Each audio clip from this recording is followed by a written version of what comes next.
Paz, meus irmãos, tudo bem? Você está bem? Está feliz com Jesus? Quem está feliz com Jesus? Jesus está feliz com você? Eita glória! Ai, Deus é bom demais, é uma honra estar aqui. Eu amo vocês e eu sei que Deus tem algo muito especial para a sua vida, para a sua casa. E eu quero tirar um momento depois de oração por você. Abra sua Bíblia comigo no livro de Atos, capítulo 2. Obrigado. Deus é bom demais. Já me sinto em casa aqui. Eu me chamo Mateus, sou de São José dos Campos, São Paulo. Sou pastor ali na igreja chamada Família Plena. E estou muito feliz de ver o que Deus está fazendo aqui. Não só neste lugar, porque a igreja não é essa estrutura, a igreja é você. Então eu estou feliz de ver o que Deus está fazendo em você. E também fazendo através de você. E eu quero ministrar uma palavra que está queimando no meu espírito. E eu sei que Deus vai ministrar o nosso coração. Atos capítulo 2, quem achou, diga achei. Então vamos ler. Preste atenção, é conhecido de vocês, mas eu quero te levar um pouco mais além nesse texto. Você já ouviu, já cantamos sobre esse texto. A gente ora baseado nesse texto, mas tem algo que o Senhor quer nos mostrar nessa noite, para destravar coisas em nós. Tem coisas de Deus que ainda nós não temos acesso, porque ainda nos falta exatamente a chave correta para acessar. Tem coisas que Deus, é como se fosse aquilo que Deus prometeu para você, como se estivesse em prateleiras. E quando a gente vai crescendo no Senhor, nós vamos tendo acesso a essas prateleiras do Senhor. Deus não vai te dar nada que você não está pronto para receber, porque Ele quer abençoar você, não quer destruir você. E a gente fica, às vezes, pensando, né? Deus, quando que vai chegar? Quando que o tempo vai chegar? Deus tem um tempo certo para tudo. E eu quero falar sobre isso hoje. Atos capítulo 2, versículo 1 diz assim: chegando o dia de... Eita glória! Estavam todos reunidos num só lugar. E de repente veio do céu um som como de um vento muito forte, e encheu toda a casa na qual estavam assentados. E viram que parecia línguas de fogo que se separavam e pousavam sobre cada um deles. Verso 4. Todos ficaram cheios do Espírito Santo e começaram a falar noutras línguas conforme o Espírito os capacitava. Havia em Jerusalém, preste atenção, judeus, tementes a Deus, vindos de todas as nações do mundo. Ouvindo-se o som, juntou-se uma multidão que ficou perplexa, pois cada um os ouvia falar em sua própria língua. Atônitos e maravilhados, eles perguntavam: acaso não são galileus esses homens que estão falando? Então, como os ouvimos cada um de nós em nossa própria língua materna?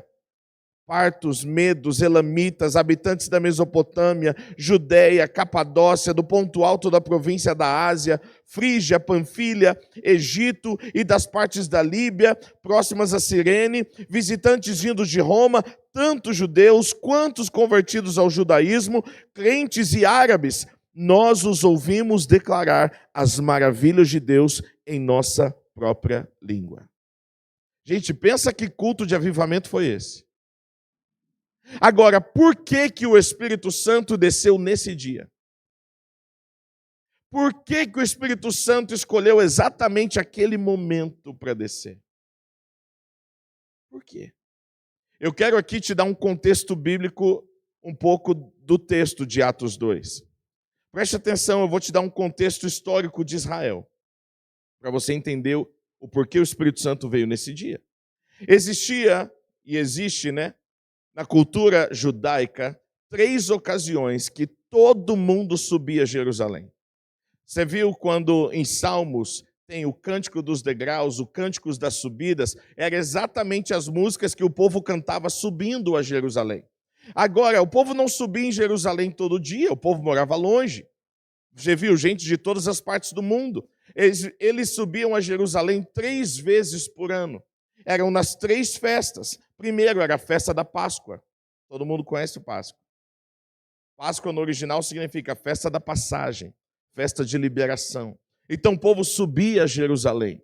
Todo mundo. Subia também na festa de Pentecostes, só que a festa de Pentecostes no original é chamado festa de primeiros frutos, preste atenção, e festa das semanas. E subiam nessa festa, e também a terceira era de tabernáculos. Eram as 3 ocasiões onde você vê que o povo subia a Jerusalém para entregar algo para o Senhor. Mas diferente de todas as outras festas, essa festa tinha algo diferente.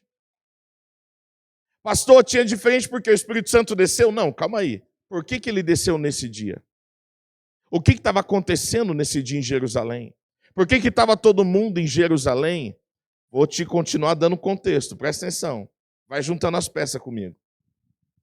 É interessante quando a gente lê o texto, a gente entender que contexto ele aconteceu. Porque há revelações profundas de Deus nos contextos.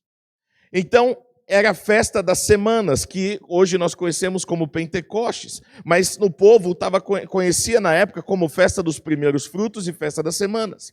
Um pouco antes da Páscoa, era o tempo de semear, tempo de plantar. Então, todas as famílias plantavam o que eles precisavam colher mais para frente. Eles iam colher mais lá no final do ano. Então, a época de plantar era antes da Páscoa. Quando começava a Páscoa, havia uma contagem que se havia a fazer, que todo mundo tinha que fazer. Começava a Páscoa e junto da Páscoa começava-se uma contagem que na época eles chamavam de contagem do Homer. O que é isso, pastor? É igual, por exemplo, uma década significa quantos anos? Um século. O Homer significava 7 semanas. Era apenas uma contagem. Eu estou te dando aqui um background da história de Israel para você entender o contexto de Atos 2, da cultura dos judeus. E aí, na Páscoa, começava-se a contagem do Homer, que são quantas semanas? 7 semanas. Agora, algo acontecia nessas 7 semanas. Antes da Páscoa, o que o povo tinha feito? Plantava. Nas 7 semanas, começavam-se a nascer os primeiros frutos da plantação que eles tinham feito antes da Páscoa. Não era ainda a grande colheita. A grande colheita era na festa de tabernáculos no final do ano. Era somente os primeiros frutos. E os primeiros frutos não eram bonitos. Já viu aquele morango de 2 cabeças? Sabe aquelas frutas que são as mais feias? Elas todas nasciam nessas 7 semanas. Só que Deus dava uma ordem ao povo. Isso já não vem daqui. Isso aqui já vinha depois de Jesus. Isso era a cultura dos judeus há muitos anos. Só que Deus deu uma ordem para o povo há muitos anos atrás, dizendo, olha, tudo que nascer, seja vegetal, seja fruta, seja tudo que vocês plantaram, e também os animais, tudo que nascer na contagem do Homer, que são quantas semanas? 7 semanas, vocês precisam marcar. Ou vocês vão marcar com uma tinta, ou vocês vão marcar com um laço, ou vocês vão marcar de alguma forma, vocês vão marcar para vocês saberem que aquilo ali nasceu durante a contagem do Homer. Isso é muito importante para a gente entender o porquê Atos 2. E aí, a ordem de Deus era essa. Então, eles começaram a marcar. Eles não podiam comer, e eles não podiam pegar para si, não podiam vender. E Deus falou assim, tudo que nascer durante essas 7 semanas, vocês vão oferecer para mim como oferta de sacrifício. Tudo. Tudo que nascer, seja de animais, seja de legumes, verduras, de trigo, de tudo. Deus estava tentando ensinar o povo alguma coisa, preste atenção. Nós lemos Atos 2, foi algo sobrenatural, não foi? Atos 2? Quantos aqui que é o sobrenatural de Deus para a sua vida? Mas presta atenção, meu irmão, antes do sobrenatural, Deus quer te ensinar 2 coisas.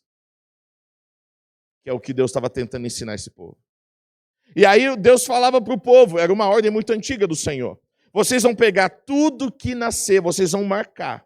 E quando finalizar a contagem das semanas, por isso que essa festa também é chamada festa das semanas. E festa dos primeiros frutos. Depois foi chamada de Pentecostes. Mas era a festa das semanas, então eles sabiam. Agora, aquilo ali que nascia nas 7 semanas era a única garantia que aquelas famílias tinham que iam colher algo da última plantação. Porque quando encerrasse as 7 semanas, a colheita principal ia ser só no final do ano. Então, tudo que estava nascendo durante aquele período era a única garantia que as famílias teriam alguma coisa para si do último trabalho que elas tiveram. E Deus falou, calma aí, tudo que vocês estão vendo, que vocês acham que é a garantia de vocês, vocês vão entregar para mim. Tudo que você acha que não, isso daqui é a minha garantia, isso daqui é o meu porto seguro, isso daqui é aquilo que eu vou abraçar, eu vou agarrar, porque isso daqui é a única coisa que eu vou ter, o Senhor deu uma ordem, vocês vão entregar tudo para mim. E aí, no dia número 50, que é Pentecostes, todo mundo recolhia, seja os animais, seja tudo que eles plantaram e que começou a nascer naquelas 7 semanas, colocavam nos carros e iam subir para Jerusalém. Você imagina como estava Jerusalém. Agora você entende quando você lê aqui por que tanta gente estava em Jerusalém no mesmo dia. Porque estava todo mundo indo entregar diante do Senhor os primeiros frutos da plantação deles. Deus estava ensinando o povo 2 coisas, eu quero falar sobre isso. A primeira coisa que Deus estava tentando ensinar o povo era uma fé madura. Não, mas isso daqui é tudo que eu tenho.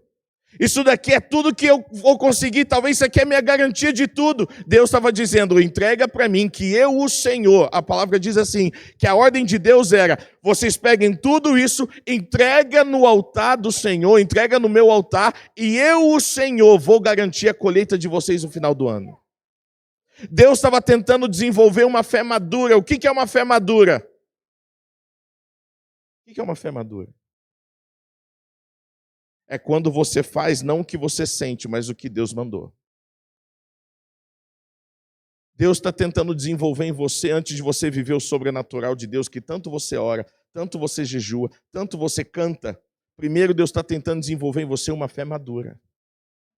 Ah, mas isso daqui minha vida depende disso. Sério?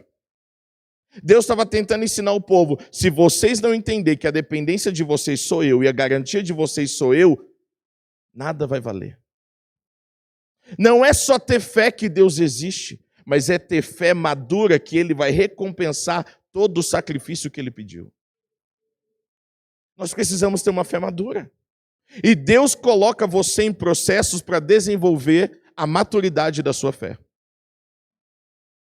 A minha esposa, eu falei um pouco ontem, 2 anos atrás, ela engravidou. De maneira natural, descobrimos que eram gêmeas. E foi um susto para a gente. Falei, meu Deus, gêmeos? Nem gêmeos tem na família, gente. Falei, meu Deus, de onde que veio isso, Senhor? E tal, e tal. Depois fomos descobrir que os parentes, tanto dos meus pais, lá que eu nem conhecia, tanto dela, tinham gêmeos. E aí fomos fazendo, e gestação de gêmeos é uma gestação de risco, então a gente foi fazendo muito ultrassom. E o ultrassom sempre durava 1h30, 1h20, 1h40. E aí a gente foi fazendo o primeiro mês, segundo, terceiro, quarto, quinto. E aí eu falei, Senhor, vou abrir aqui para vocês. Eu falei, Senhor, eu queria muito fazer um enxoval das minhas bebês nos Estados Unidos, mas eu não tinha dinheiro. Eu tinha $400. Falei, $400 você não vai nem para o aeroporto. Quanto mais para lá e comprar. E eu tinha pedido para Deus, pediu, meu irmão, quando chegou nos 5º mês, começou pessoas a ligar para a gente de madrugada, mandar mensagem. Falar, olha, eu estou sentindo de enviar uma oferta para vocês, estou sentindo de enviar uma oferta. Resumindo, nós ganhamos 2 passagens, nós ganhamos hotel, ganhamos o carro, ganhamos a gasolina e ganhamos todo o enxoval das bebês. Então você imagina, foi a melhor viagem que eu já fiz na minha vida. Eu, minha esposa e minha mãe foi para ajudar. A gente veio com tanta mala que quando chegou, o cara falou, vocês têm loja de criança? Falei, não, mas tem 2 crianças no ventre da minha esposa. Aí o cara ficou tão, coração mole, que ele falou, não, pode passar, pode passar. Compramos tudo que a gente sonhava, ganhamos tudo, todas as lojas a gente queria ir. compramos, cheguei, montei o quarto, limpamos tudo, lavamos, 2 berços, carrinho para gêmeas, tudo lindo. 6 meses e meio, a minha esposa, tudo que ela sentia, tô com uma dorzinha, eu levava para o hospital. Porque eu não sei resolver nada. Nada. Eu fico mais nervoso que ela. Aí eu falo, não, vamos para o hospital já. Vou para o hospital já.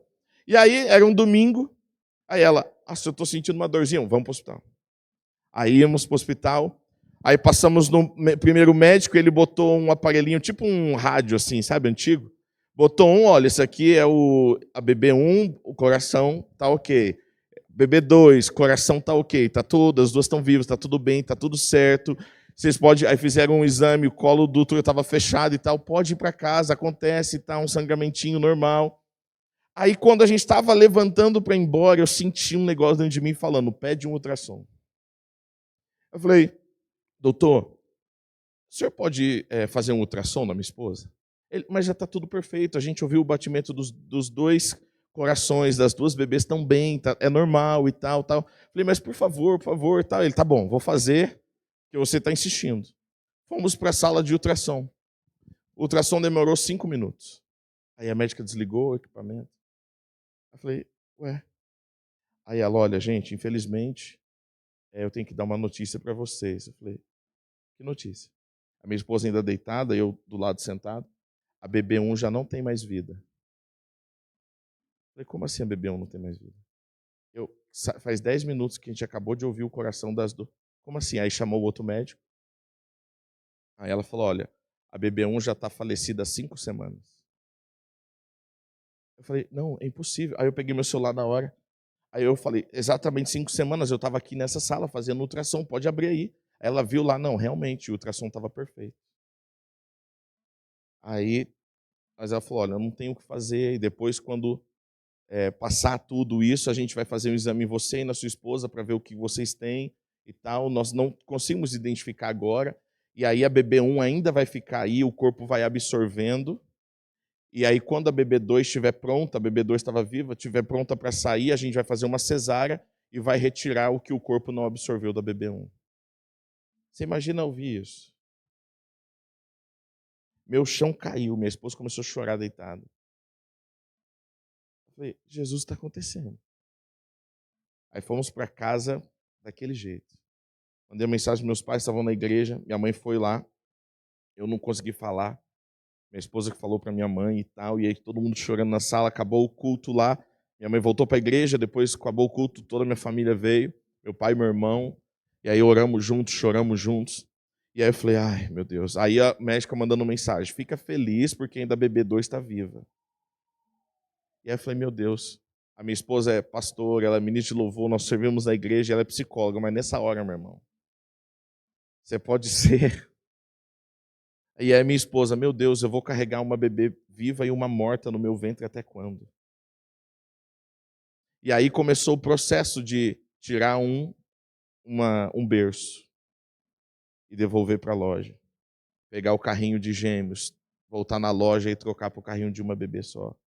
Pegamos todas as roupas repetidas, colocamos uma caixa, fechamos e mandamos para uns missionários na Ásia.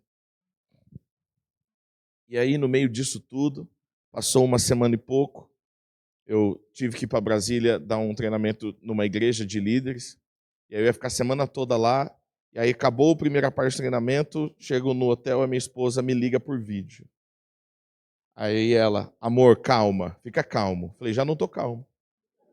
Você não fala nem alô, você fala, amor, fica calmo, já não estou calmo, a calma já foi embora na ligação.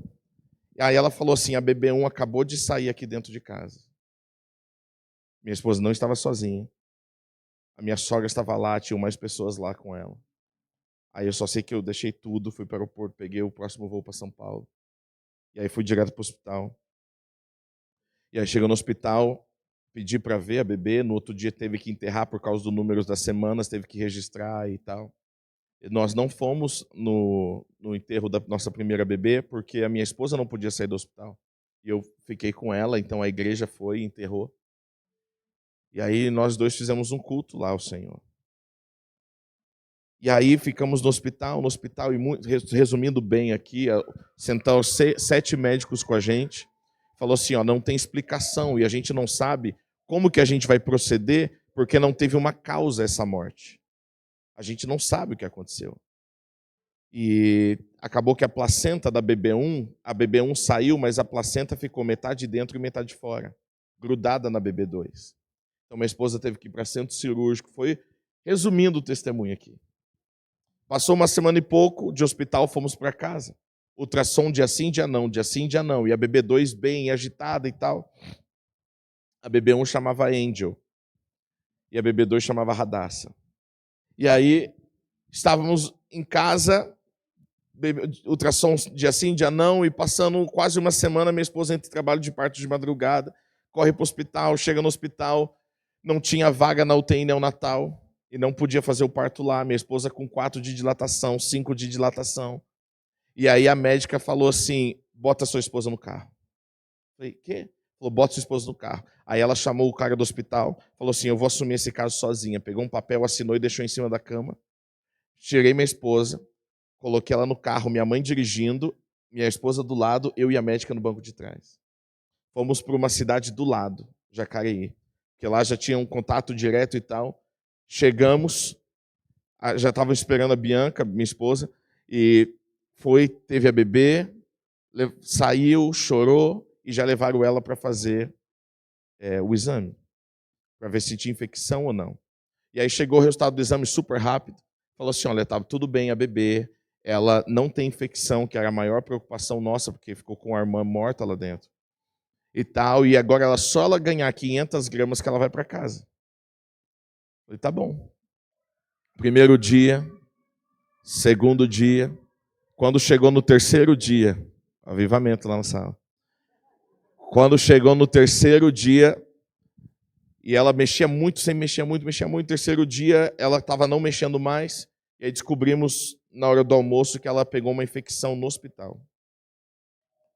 E aí não sabe de onde, pode ser do tubo, pode ser de qualquer coisa. E aí começaram a fazer transplante de sangue, aí começou a chegar a ambulância com sangue, fazendo transfusão de sangue.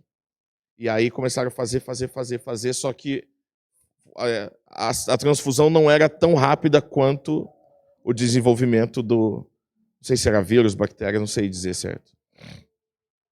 E aí tivemos várias experiências ali na UTI e o Senhor levou a nossa segunda filha.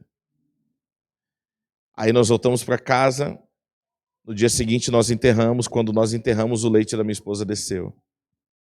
Ela teve, em 2 semanas ela teve 2 partos, um normal e um cesárea.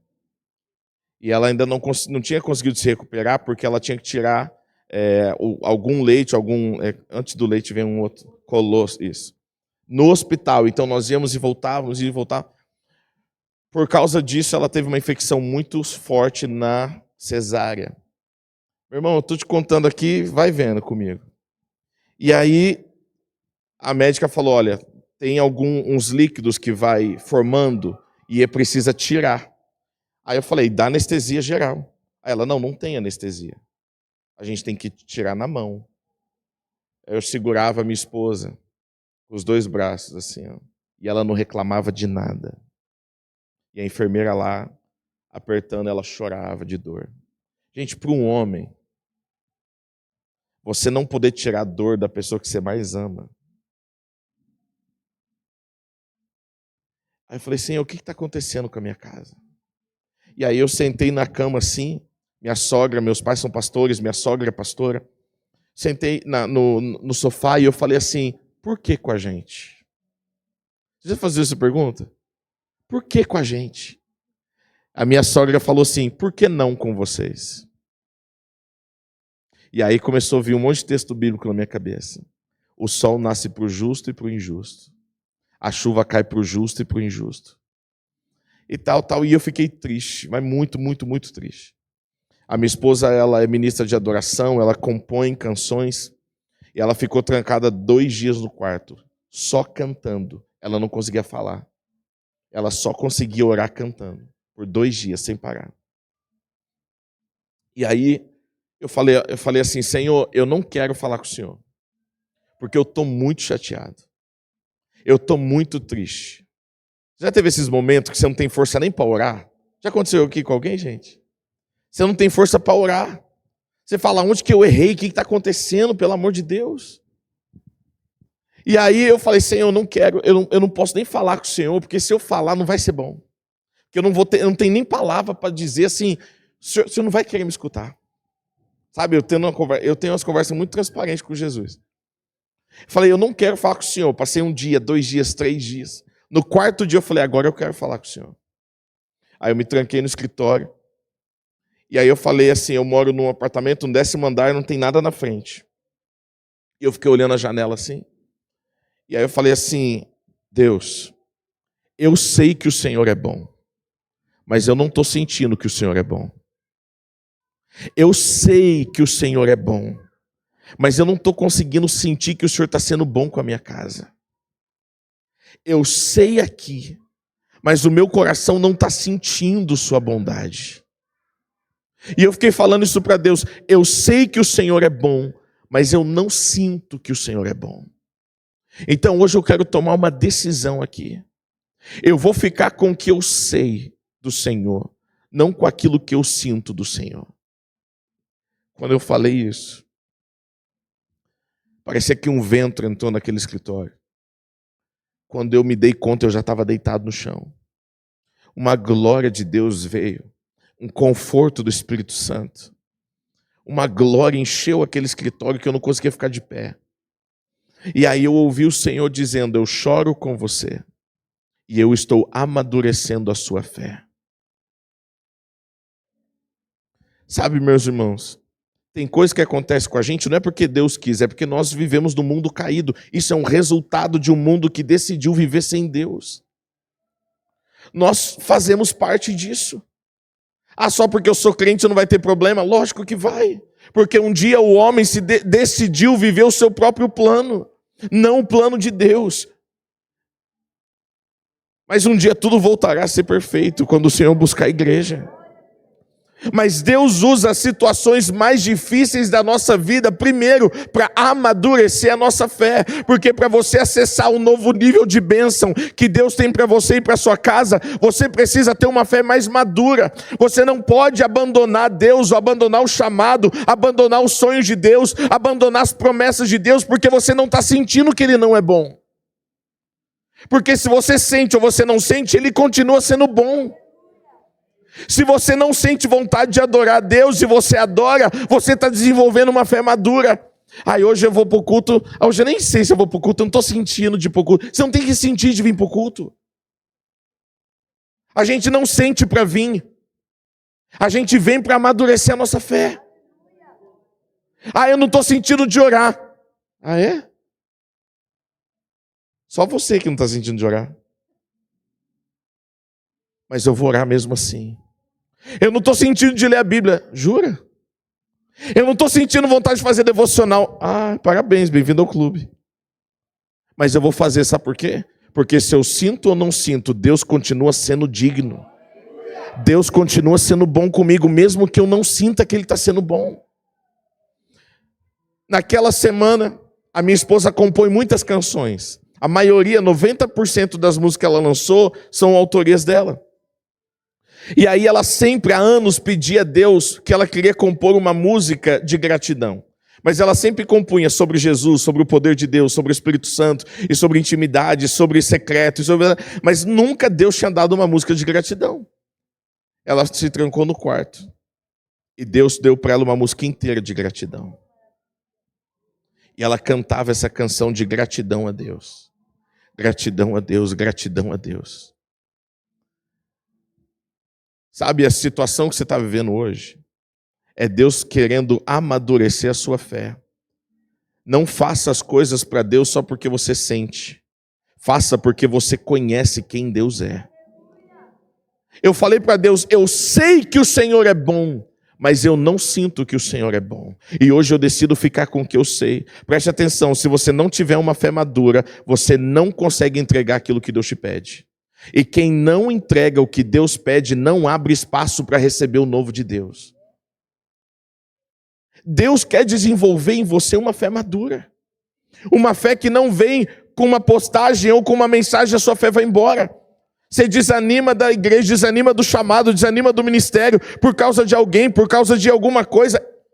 Deus está usando situações para amadurecer sua fé. E muitas vezes a gente foge do processo de amadurecimento da fé porque a gente não se sente bem. Ótimo! O lugar de amadurecimento é o lugar que você não vai se sentir bem. A gente vai se sentir incomodado. A gente vai se sentir fora de lugar às vezes. O melhor lugar, essa frase tem sido uma direção para mim. O melhor lugar para você estar é no centro da vontade de Deus, mesmo que a sua jornada até este lugar não se pareça com aquilo que você sonhou. Para de fugir dos processos de Deus. Para de fugir dos processos de Deus. São esses processos que vai fazer você capaz de receber o que Ele tem para você. Isso que você está passando, as coisas que você passou na sua vida, Deus queria que você amadurecesse a fé. Agora preste atenção, Deus não é colégio público. O que é isso, pastor? Passa sim. Não sabe ler? Passa. Não sabe escrever? Passa. Não sabe interpretar texto? Passa. Deus não faz isso. Você vai ficar nisso até você aprender o que Deus queria te ensinar. Você vai ficar até você aprender o que Deus quer que você aprenda. Com Deus não tem, ai Deus me ajuda aí, me dá uma acelerada aí. Com Deus não tem isso, com Deus não tem atalho. Enquanto você não aprender o que Deus quer que você aprenda hoje, Ele não vai passar você para a próxima. Ah, então por que eu não estou vivendo muitas coisas que Deus prometeu? Talvez eu estou fugindo dos processos que Deus está usando para amadurecer a minha fé. Porque eu não posso chegar lá com uma fé imatura. Porque qualquer coisa vai fazer eu largar. A fé madura é o que te prepara para batalhas maiores. Você precisa amadurecer a sua fé naquilo que você está passando hoje. Por que a gente veio aqui? O Fernando que me trouxe, ele falou, a gente está vindo de 4, 5 cultos e tudo mais e tal. E por que você vem para o 6º culto? Ah, porque eu estou sentindo vontade de ir. Mentira. Nesse friozinho. Você podia estar debaixo do cobertor, ligado com o Netflix. Mas você entende que de alguma forma Deus está querendo trabalhar em você. Que você precisava de algo, que você precisa estar no lugar certo para receber. Preste atenção. Nós precisamos estar no lugar certo para receber o que Deus tem. Para de achar que a sua falta de vontade vai fazer Deus pular etapas na sua vida, que não vai. Deus estava desenvolvendo no povo tudo que vocês vê como garantido, não é para vocês. Mas Deus, esse é o meu sustento.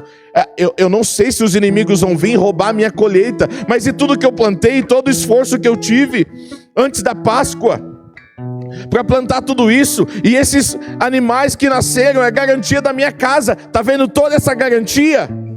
Sou eu a garantia de vocês.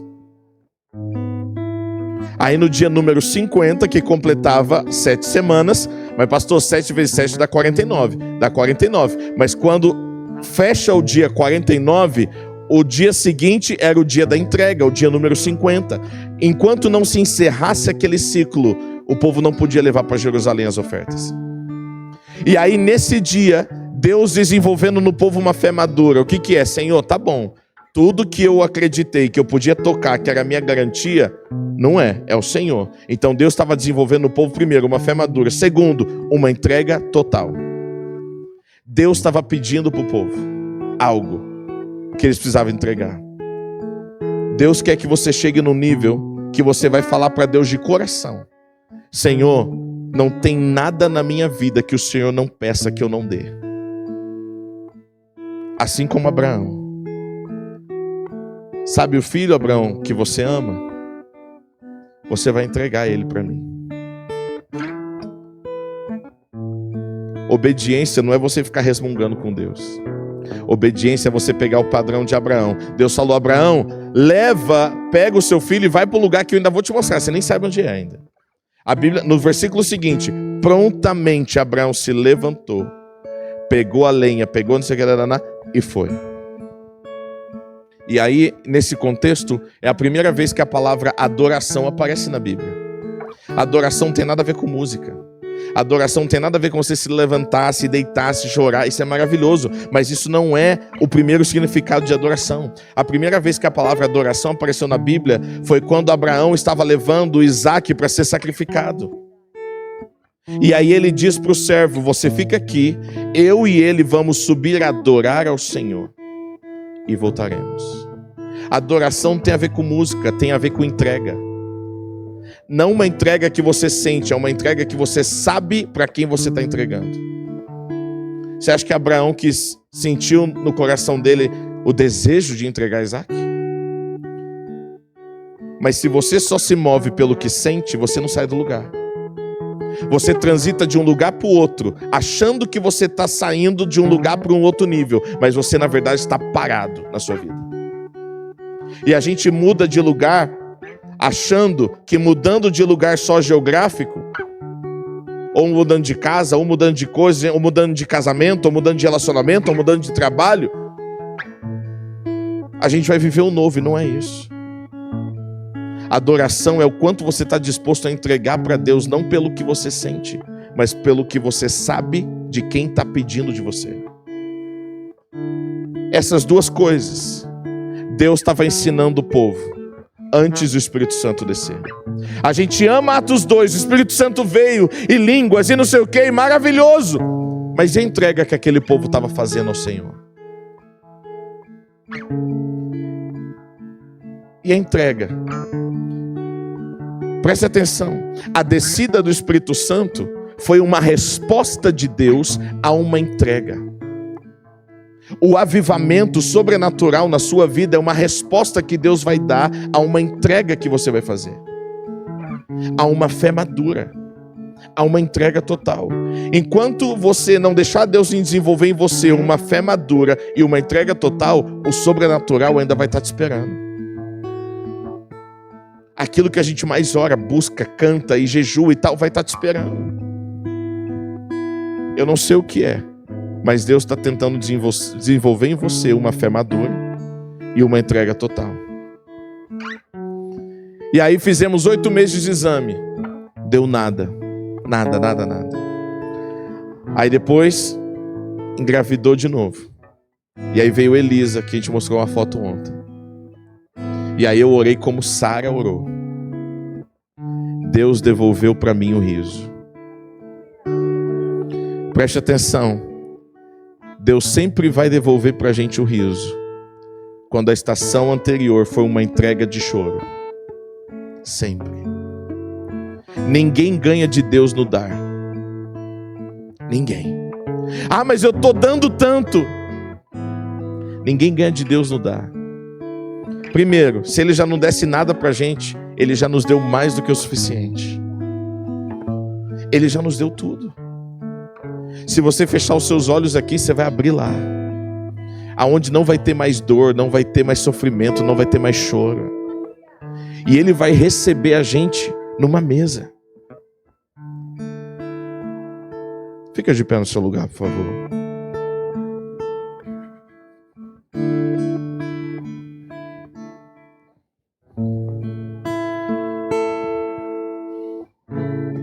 A gente precisa ter mais fé. A fé não é baseada pelo que você está sentindo. A fé é baseada naquilo que você sabe. A fé. Por isso que o diabo odeia que você tenha uma vida de leitura da palavra. Porque você não consegue adorar um Deus que você não conhece. Se você não lê a palavra, você não vai conhecer a Deus. Você não consegue ter intimidade com uma pessoa que você não conhece. Com uma pessoa que você não investe tempo. Por isso que é uma luta. Você pode maratonar o Netflix a madrugada toda, não te dá sono. Abre a Bíblia. Meu irmão, você pode abrir a Bíblia 5 horas da tarde, te dá sono. Não é verdade, gente? Pode ser meio-dia. Parece que vem um negócio assim.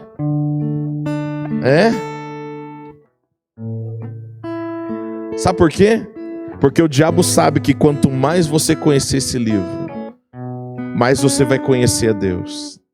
E quanto mais você conhecer a Deus, mais forte e mais madura será a sua fé. E quanto mais madura for a sua fé, mais você pode receber das promessas do Senhor. Não se afaste da palavra de Deus. Leia a palavra de Deus. Agora, a gente precisa orar também por fé, sabia? Marcos capítulo 9 tem uma história que eu amo. E eu quero encerrar aqui, eu quero orar por você. Jesus chega numa cidade e tem um menino endemoniado. E aí o pai do menino vem pedir ajuda com outras pessoas e tal. E aí Jesus faz uma pergunta para o pai do menino: você crê que eu posso libertar ele? Eu acho a resposta dele mais da hora da Bíblia. A resposta dele foi o seguinte: eu creio, mas me ajuda na minha falta de fé. Às vezes a gente olha essa resposta e julga ele, né? Você crê ou não crê? Ai, para de graça, gente. Não tem momentos que você é assim também?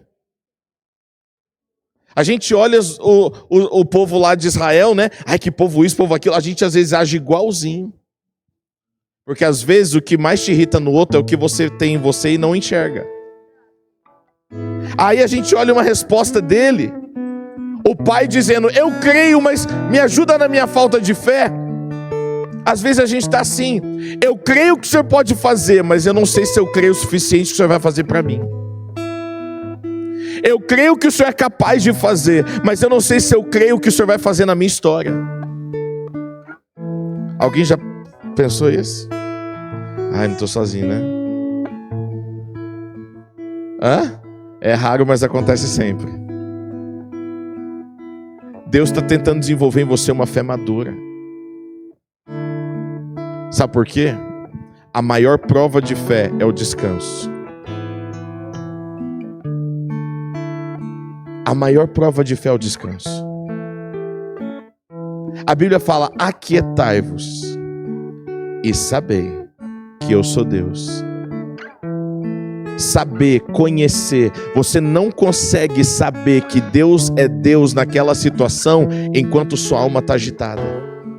Enquanto você está inquieto, inquieta com as coisas. Nós não conseguimos ter discernimento das respostas de Deus nos momentos que a gente está. Sabe aquele momento que você está assim? Eu não sei se essa palavra foi para você, mas para mim foi. Eu quero orar com você.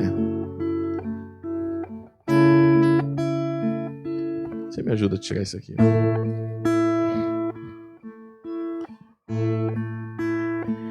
E se você é essa pessoa, fala: pastor, isso aí sou eu, tá? Talvez você está fugindo dos processos de amadurecimento da sua fé. Ou talvez você está igual o pai dele, falou: Senhor, eu creio, mas me ajuda na falta de fé. Ou você tem perguntado para Deus: quando vai acontecer, quando vai acontecer, quando vai acontecer? E Deus está falando: calma. A Bíblia diz: o Senhor não demora para cumprir as suas promessas, como julgam alguns. Esses alguns é nós, tá? Só para você saber que é você que está ali. Mas Ele espera pacientemente para que você alcance um coração arrependido. Sabe o que é arrependimento? Arrependimento no original é uma ilustração. Eu estou indo nessa direção. Quando há um arrependimento, eu viro e caminho exatamente na direção oposta. Então o que esse versículo está dizendo? Deus não está demorando para cumprir o que Ele te prometeu. Na verdade, Ele está sentado esperando pacientemente. Gente, esperar é terrível. Agora, pacientemente é pior ainda. Em toda casa tem aquela pessoa que demora, que você tem que esperar. E alguns você tem que esperar pacientemente. E é exatamente essa frase que Deus usa: eu estou esperando pacientemente por você alcançar um coração na minha direção.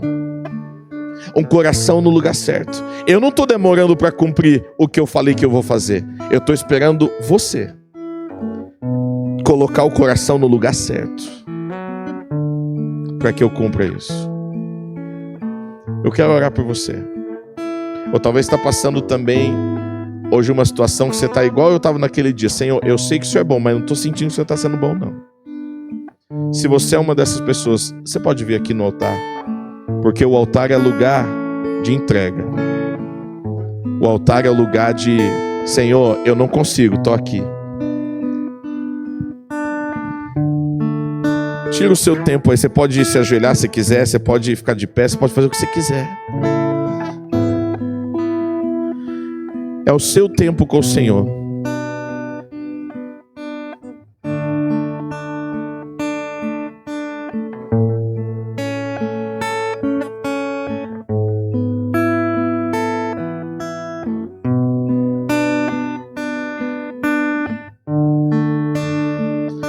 Tira esse momento com o Senhor.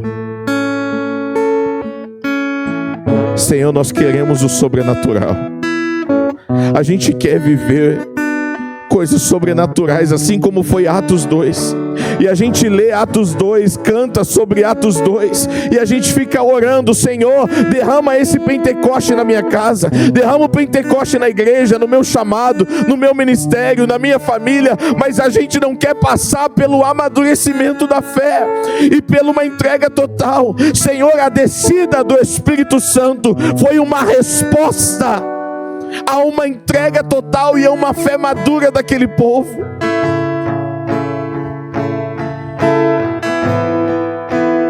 Quando eles olharam tudo e falaram: tá bom, essa é a minha única garantia, mas o Senhor é a minha garantia. É o Senhor minha garantia. Não é o meu trabalho, não é minha casa, não é o carro, não é título, não é o que eu posso comprar, não é onde eu posso ir, não são os lugares que eu posso acessar. O Senhor é minha garantia. Por isso que muitas vezes Deus fica te pedindo coisas, porque você tem colocado a sua garantia nisso. Senhor, nos ajude a não fugir mais dos processos que amadurecem a nossa fé. Senhor, nós queremos ter um coração de uma entrega total a Ti. O Senhor vai pedir madrugadas, eu vou entregar, e eu sei que no outro dia eu vou trabalhar bem. O Senhor vai pedir jejuns, eu vou entregar, porque eu sei que o Senhor vai cuidar de mim também. Mais leitura da palavra, mais intimidade, mais santidade. Deus está te pedindo algo. Senhor, em nome de Jesus, Pai, como Tua igreja, nós nos colocamos diante de Ti, Senhor, nessa segunda-feira de luz. Senhor, como a gente quer ver Tua luz nos dando direção, como a gente quer ter a Tua luz dentro de casa, nas coisas que fazemos. Mas como o Senhor agora está nos ensinando, eu tenho tudo isso, eu tenho algo sobrenatural, eu tenho promessas, eu tenho muita coisa, mas primeiro eu quero desenvolver em você uma fé madura. Porque com uma fé madura você vai ter base suficiente para segurar a bênção que eu estou preparando para você. Senhor, desenvolve em nós uma fé mais madura. A gente não vai fazer porque sente, a gente vai fazer porque sabemos. A gente não vai te adorar porque a gente sente, a gente vai te adorar porque nós sabemos. A gente não vai entregar porque a gente sente, a gente vai entregar porque nós sabemos quem o Senhor é. Nós não vamos nos dedicar a servir o outro, servir e construir uma comunidade de fé avivada, que seja farol para essa cidade, para outros lugares, porque a gente sente. A gente vai fazer isso porque nós sabemos quem o Senhor é. E nós queremos ter um coração de uma entrega total, Senhor. Total, Senhor. Que não haja nada, Senhor, em nós e na nossa vida que a gente fala: não, isso não, Senhor. Mas que o Senhor possa olhar para nós e dizer: tudo que eu pedi eu sei que você vai me dar, porque você pertence a mim total.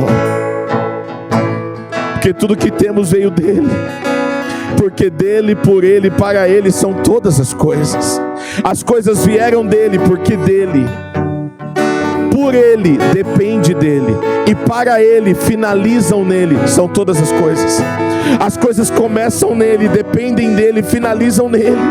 Tudo é dele.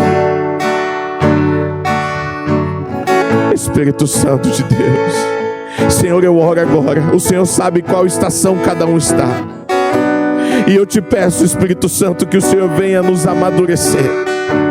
Há um sobrenatural do Senhor esperando por nós. Há um novo tempo esperando por nós.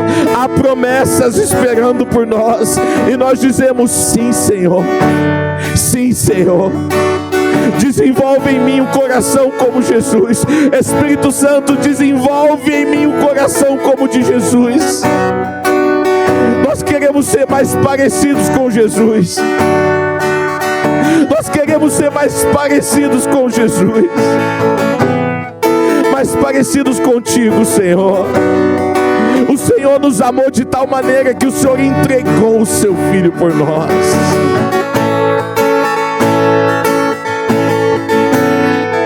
Nós te agradecemos por tudo que o Senhor está fazendo. Tudo que o Senhor já fez na nossa história, nós te agradecemos. Agora você pode olhar para a sua história e você vê, Deus estava tentando amadurecer minha fé naquela circunstância.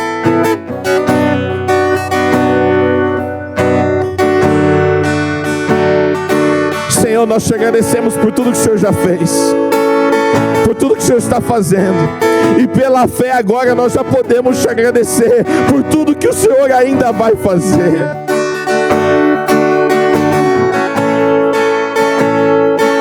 Espírito Santo, em nome de Jesus.